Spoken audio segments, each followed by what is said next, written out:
water. It is therefore called as a blue planet. तो अर्थ के बारे में क्या बताया गया कि अर्थ जो है वो सन से थर्ड नियरेस्ट प्लैनेट है और साइज में फिफ्थ लार्जेस्ट है और पोल्स पर थोड़ा फ्लैटेंड है, इसलिए इसका शेप जो है वो जियोइड जैसा है, मतलब अर्थ लाइक शेप होता है, उसको कहलाता है अर्थ लाइक शेप कहलाता है। तो लाइफ के लिए फेवरेबल कंडीशन सिर्फ अर्थ पर ही है, ना ज़्यादा हॉट है ना ज़्यादा कोल्ड है। वाटर और एयर जो है अवेलेबल है। एयर में ऑक्सीजन जैसे गैसेस हैं जो लाइफ के लिए एसेंशियल है। इसी वजह से अर्थ एक यूनिक प्लैनेट है, ठीक है। इस स्पेस से अर्थ ब्लू दिखाई देता है क्योंकि 2/3 जो रहता है उसका सरफेस जो है वाटर से कवर्ड है, इसलिए उसको ब्लू प्लैनेट भी कहते हैं। नेक्स्ट क्या है, द मून, ठीक है। Our earth has only one satellite, that is the moon. Its diameter is only 1/4 that of the earth. It appears so big because it is nearer to our planet than other celestial bodies. It is about 384,400 kilometers away from us. Now you can compare the distance of the earth from the sun and that from the moon. The moon moves around the earth in about 27 days. It takes exactly the same time to complete one spin. As a result, only one side of the moon is visible to us on the earth. The moon does not have conditions favorable for life. It has a mountains, plains, depressions on its surface. These cast shadows on the moon's surface looks at the full moon and absorb these shadows. ठीक है, तो moon के बारे में क्या कहा गया है कि अर्थ का एक ही सैटेलाइट है जो कि मून है। इसका डायमीटर जो होता है वो अर्थ के वन क्वार्टर है। ये जो होता है ना, ये बड़ा लगता है क्योंकि वो अर्थ से सबसे नियरेस्ट सेलेस्टियल बॉडीज है, यानी कि 384,400 किलोमीटर ही दूर है ये अर्थ से। तो मून जो है अर्थ के अराउंड 27 दिन में घूमता है और अपना स्पिन भी उतने ही टाइम में कंप्लीट करता है, इसलिए हमेशा एक ही साइड हमें दिखाई देती है। मून पर लाइफ के लिए फेवरेबल कंडीशन नहीं है, ठीक है। वहाँ पे माउंटेन्स हैं, प्लेन्स हैं और डिप्रेशंस हैं जो शेडोज कास्ट करते हैं।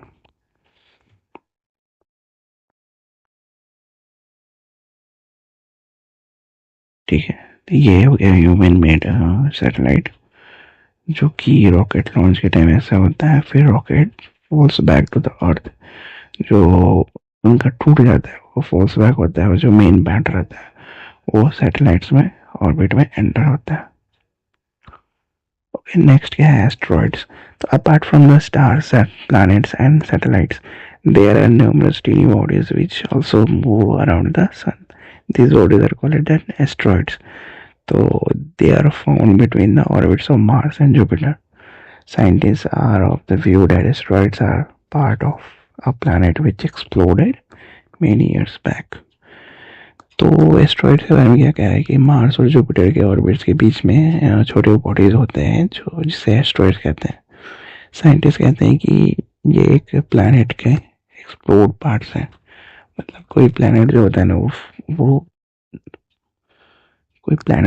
ना वो एक्सप्लोड हो जाता है, तो उसी के जो पार्ट्स होते हैं ना वो सोलर सिस्टम में घूमते रहते हैं, तो वही एस्ट्रॉइड्स उनको कहते हैं। मेट्रॉइड्स क्या होता है कि the small pieces of rocks which move around the sun are called as meteoroids. Sometimes these meteoroids come near the earth and tend to drop upon it. During this process, due to friction with the air, they get heated up and burn. It causes a flash of light. Sometimes a meteor, without being completely burned, falls on the earth and creates a hollow. Do you see a whitish broad band like a white glowing path across the sky on a clear starry night? It is a cluster of millions of stars. And this band is the Milky Way galaxy. Our solar system is a part of this galaxy. In ancient India, It was imagined to be a river of light flowing in the sky. Thus, it was named Akash Ganga. A galaxy is a huge system of billions of stars and clouds of dust and gases. And there are millions of such galaxies that make the universe. It is difficult to imagine how big the universe is. Scientists are still trying to find out more and more about it. We are not certain about its size, but we know that all of us, you and I, belong to this universe. ठीक है, तो मीटरॉइड्स क्या होते हैं कि छोटे rock pieces होते हैं जो सन के अराउंड घूमते हैं, उन्हें मीटरॉइड्स कहते हैं. कभी कभी ना ये अर्थ के पास आकर गिरते हैं. एयर के फ्रिक्शन से ये हीट अप होके बर्न हो जाते हैं और एक फ्लैश ऑफ लाइट क्रिएट करते हैं. अगर कंप्लीटली बर्न ना हो तो अर्थ पर गिरकर होलो बना देते हैं. ठीक है, अगर ये कंप्लीटली बर्न ना हो तो अर्थ पे गिर जाएंगे और होलो बना देंगे. ठीक है, एक होल बना देंगे. तो मिल्की वे गैलेक्सी तो रात के स्काई में एक वाइटिश ब्रॉड बैंड दिखाई देता है जो मिलियंस ऑफ स्टार्स का क्लस्टर है. और ये मिल्की वे गैलेक्सी है. हमारा सोलर सिस्टम जो होता है वो गैलेक्सी का पार्ट है. मतलब इस मिल्की वे गैलेक्सी का पार्ट है. एंशिएंट इंडिया में इसे एक रिवर ऑफ लाइट माना गया है और नाम दिया गया क्या, आकाश गंगा. तो गैलेक्सी एक ह्यूज सिस्टम है, बिलियंस ऑफ स्टार्स, डस्ट और गैसेस का. यूनिवर्स में मिलियंस ऑफ गैलेक्सीज हैं और यूनिवर्स कितना बड़ा है ये इमेजिन करना बहुत मुश्किल है. तो साइंटिस्ट जो है अभी भी और ज़्यादा एक्सप्लोर कर रहे हैं, अभी और ज़्यादा रिसर्च इस पे हो रहा है, चल रहा है. ठीक है, और लास्टली क्या है, can you relate yourself with the universe now. तो तुम अपने आप को यूनिवर्स के रिलेट कर पा रहे हो. You are on the earth and the earth is a part of the solar system. ठीक है, और our solar system is a part of the Milky Way galaxy which is part of the universe. Think about the universe and the fact that it contains millions of such galaxies. How do you fit in the picture? तो तुम imagine कर पा रहे हो कि हम लोग ना अर्थ पे हैं हम लोग, और सोचो अर्थ एक छोटा सा पार्ट है अर्थ, और हमारा अर्थ एक इतना छोटा है कि सोलर सिस्टम इतना बड़ा है जिसमें मिलियंस बिलियंस ऑफ प्लैनेट्स हैं. तो और उस सोलर सिस्टम एक सोलर सिस्टम है, उससे बड़ा और भी सोलर सिस्टम है, बहुत सारे सोलर सिस्टम है. वो सारे सोलर सिस्टम मिल्की वे बनाते हैं. तो सोचो हम लोग कितने छोटे हैं, मतलब कितना छोटा है रिस्पेक्ट ऑफ, मतलब in respect of solar milky Galaxy. हम लोग कितने छोटे हैं हम लोग, मतलब कितने तिनका भी नहीं है हम लोग उस गैलेक्सी के सामने. हम लोग तिनका भी नहीं है. और ऐसी कितनी सारी गैलेक्सीज है, बहुत सारी गैलेक्सीज है जिसकी अभी रिसर्च अभी चल रही है और हम लोग वहां तक पहुंच भी नहीं पाए अभी तक.